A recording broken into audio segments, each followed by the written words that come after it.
episode 289. Sean Connery at 90. Hello and welcome. Thank you for joining me. Hope you're all doing okay. Hope you're staying safe, following all the rules, doing all the precautions. I'm hopeful that, we'll get through this, won't we? Yeah, we're going to be fine, you know.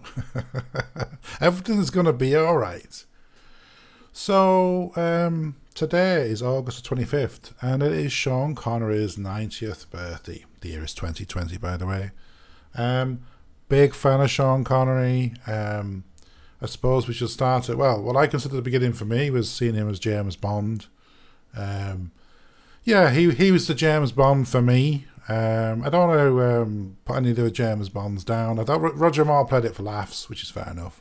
But Sean Connery now, yeah, he was pretty good, you know. Maybe a little known facts about Sean Connery that apparently he was quite bald at a very young age. And whenever you see him, he's always wearing some form of wig. Maybe he had a hair transplant, I don't know. But he always looked pretty good anyway. For a man who allegedly had no hair from a young age, he's looking pretty good. So there's a couple of movies that stand out to me. I mean, it's over 100 films he's been in. That's a lot, isn't it? And from very humble beginnings in Edinburgh, delivering milk. And when he talks about it, he's so matter of fact. You know, I think it's the mark of a man, really. You know, and he's very adamant at telling people he's not English. I'm not English. I'm Scottish. He's always big at saying that. You know, he's Scottish. He was born in Edinburgh. But anyway, a couple of films, a few films that stand out for me. I'm going to be indulgent and talk about my favourite films. But obviously, the Bond movies, the DB5. Oh man, you know. I remember as a child, I think I watched them mostly around Christmas time. They seem to always have a James Bond film on at Christmas. I have to be honest, though, I wasn't complaining. I did really enjoy them. I enjoyed the bad guys and everything else, and it was just great Holcomb, you know. I just really enjoyed it. And Sean Connery, yeah, he was my favourite, you know. I know all the other Bonds have their own little nuances, but for me, yeah, Sean Connery was the best. So there was another, and it's quite a modern film actually, whizzing forward a little bit. You may have heard of a movie called Highlander with Christopher Lambert. Now, I think the Highlander movies in general can be a little bit confusing. There seems to be some sort of, I don't know what you call them, plot changes maybe, or storyline changes that can be a little bit hard to swallow. It's probably the best way I can describe it. But before the sequels and all the rest of it, Highlander was the first of these movies. And, it starts out in Scotland. I don't want to ruin it if you've not seen the movie, of course, but... well, yeah, spoiler alert, you know, but I won't tell you the ending. But, so Christopher Lambert's he's Scottish, you know, and he's immortal, and he finds out by accident, you know. And, of course, the villagers hate him, don't they? Because it's not normal. It's not the normal order. You should be dead. You've been hit by this, you know. And he's banished, you know, and that's pretty much how Highlander starts. But anyway, there's a moment, I think, when he meets Ramirez, which is a Spanish, Scottish, it's Sean Connery anyway, and I just love the character, you know, and there's a part of me I'm wondering, you know, when Sean Connery was looking at the script and looking at the role, you know, it's a better Holcomb there now, you know, if I'm honest, but it's nice Holcomb, you know, and he's giving Christopher Lambert, I can't remember his character's name actually, he's showing him the ropes, you know, don't lose your head, whatever happens, don't lose your head, you lose your head, you're dead. Other than that, you're going to live forever. I mean, who wants to live forever, as Queen said? But I just enjoyed the character. I enjoyed the role. I think he does get killed in it. I think he does lose his head, Ramirez. But there was just something about it that to me it was a lovely little role, and it stuck in my mind there.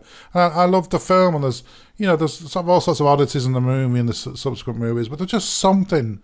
It had this essence of a nice tale, of a nice story, you know, the immortals and all the rest of it. It was just nice, you know. So I did enjoy the first Highlander.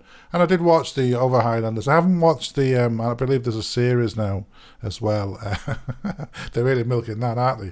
But I did enjoy the first Highlander movie. There was just something about it, I think, that, you know, yeah, it was good. And Sean Connery was in it, you know. I've got a couple of little Sean Connery stories. So we have the Delivery Milk in Edinburgh, which as a child is just fantastic, and I think it's the way he talks about it. It's just so matter of fact. It's the mark of a guy, you know. The other story I have is I think it's about they was making a movie, Entrapment, I think it was called, and basically. Well, I'm not going to say the whole movie. You can Google it and watch it, you know. But I think during filming, he actually, I think he had a stomach problem. He wasn't so well, so he decided to go. I don't know if he had a place in London at the time. I think he was staying in a hotel maybe during the filming. But he decided to leave early from the studio and got in his Range Rover and drove towards London. I'm assuming it was on the M4. I don't know. I got the M4 stuck in my head or the M25. But he's tootling along there in his Range Rover. Now, obviously in the UK, like Ireland, you drive on the right-hand side of the car, you know, and you drive on the left-hand side of the road. This is not how it works. You drive on the opposite side of the car to the side of the road. You drive on, yeah, we know all that. But anyway, apparently as he's driving along on this motorway, there's what I can only describe as a gobshite, or some little gurrier, is on the overhead bridge and drops a piece of concrete. A piece of concrete into the motorway. Now it has to be one of the most stupid, ridiculous. Oh man! And I know of a few instances over the years where just gurriers, they don't realise what stuff it can cause here, you know. Anyway, as luck would have it, it went through Sean Connery's windscreen.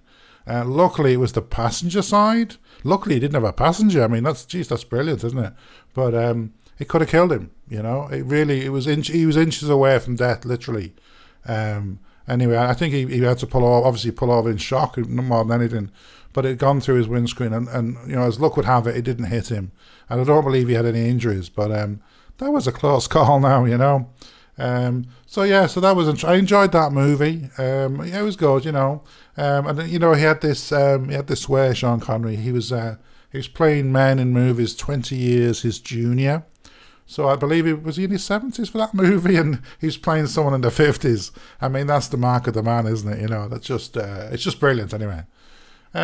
So you know, over the years, I mean, you know, he's been big into wanting a independent Scotland, and that sort of thing is over the years. Sometimes it's considered, oh, it's a bad thing, stay in the UK. Over time, it's considered a good thing. Maybe with Brexit now, you know, a lot more people want that. I know they always used to say to him, well, why don't you live in Scotland, you know? Well, I'll tell you why he doesn't live in Scotland. It's bloody cold and wet. It's like Ireland. And if you're of a certain age, you know, over the age of 60, 65, you really want to be living in a warm, dry country, you know?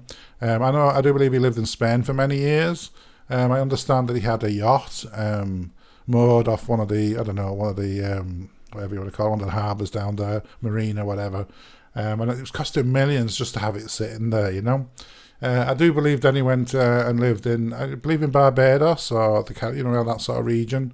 But you know, yeah, if you're a certain age, you don't really want a cold, damp country to live in. I think that's the key here. That's the takeaway, you know.